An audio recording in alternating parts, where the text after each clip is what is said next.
Good morning! Okay, so today is the day we've all been waiting for, the review on my Mermaid Mezuse Emporium silicone mermaid tail. So, before I get started, in case you guys are wondering what the heck is all over my bed, this would be a mermaid blanket from Justice, and it is super comfortable. You can put your feet all the way down to the bottom, so even if you're like tall, it still fits you, and it's really nice. I love it. And then over here, in case you guys are wondering, yes, this is a mermaid pillow. I love my mermaid pillow. Okay, let's get started on this. So, I paid about $500 some for this tail, and I did not get what I expected to pay for. She said it was 100% silicone. Yes, it is, but it is not necessarily made for swimming. This is silicone caulk. And if you guys are wondering what that is, it's made for doors and windows.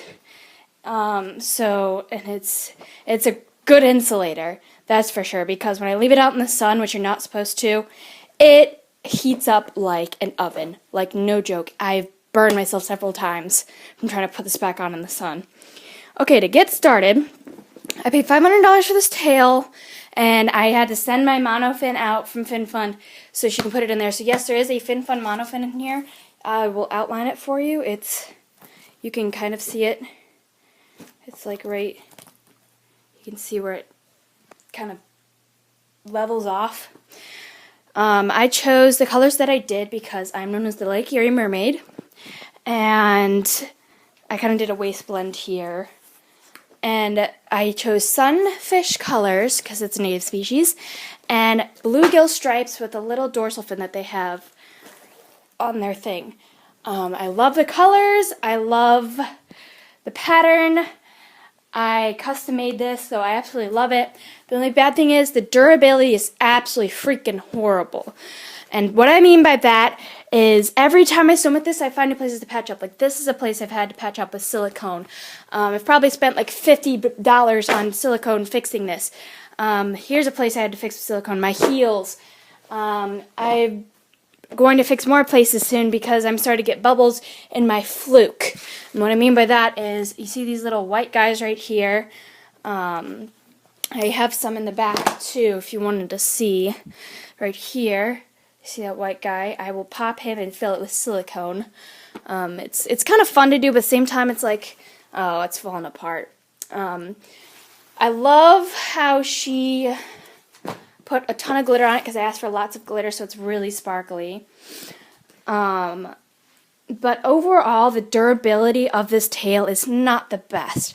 So if I were her, I would change her prices to around at least $200 for a basic tail, and then if you need to fix it or anything, it'll be worth it. And the inside, it is neoprene, and the neoprene has actually started to fray around the edges. If you guys can see that, it's starting to fray, and the silicone is also ripped, and you can clearly see that where it's ripped. And I tried fixing it with silicone, but it didn't really work. The tail is lighter than most tails. This is about the same weight as my, over here in my messy room. This was my first tail. This is the thinnest monofin in there, and it's just as heavy. The fluke is just as heavy as that. If you guys have any other questions for me, comment down below what your question is. This tail took about 4 weeks to make, and then she shipped it out to me. So encourage her to take her time if you do order one of these tails, and have patience with this and expect it to fall apart, because this is a tail you need to have patience with. It is a great first silicone tail, but I am looking to buy an $1,100 tail. For those of you who are younger that don't know what that is $1,100 dragon silicone tail from the Mer Tailor. I'm going to flip her over to the back here. In case you guys are wondering, my tail's name is Thora, and when I wear her, my identity becomes Mermaid Thora. So let's flip her over to the back here. Really surprised with this part, but the dorsal fin is actually held up really well, so really happy with that. I've actually put more silicone to reinforce it just in case, and I'm probably going to have to do more of that because it's starting to fall apart. Here's more of those bubbles here that I have to pop and fill.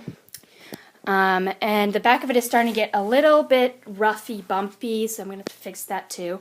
Another thing I don't like about this is she didn't completely put it on top of each other. You can see where it's sliding. And I need to bathe her once a month in baking soda and vinegar in the bathtub. And to dry my tail, what I basically do is I shove towels in there so it's nice and dry the next morning. And it works. It really works. So yeah, that's pretty much it. Here you can see the monofin a bit better. So yeah, if you guys have any more questions, leave them down below and I will answer them. Thank you guys so much for watching this. And like, comment, subscribe, and I will see you guys in my next video.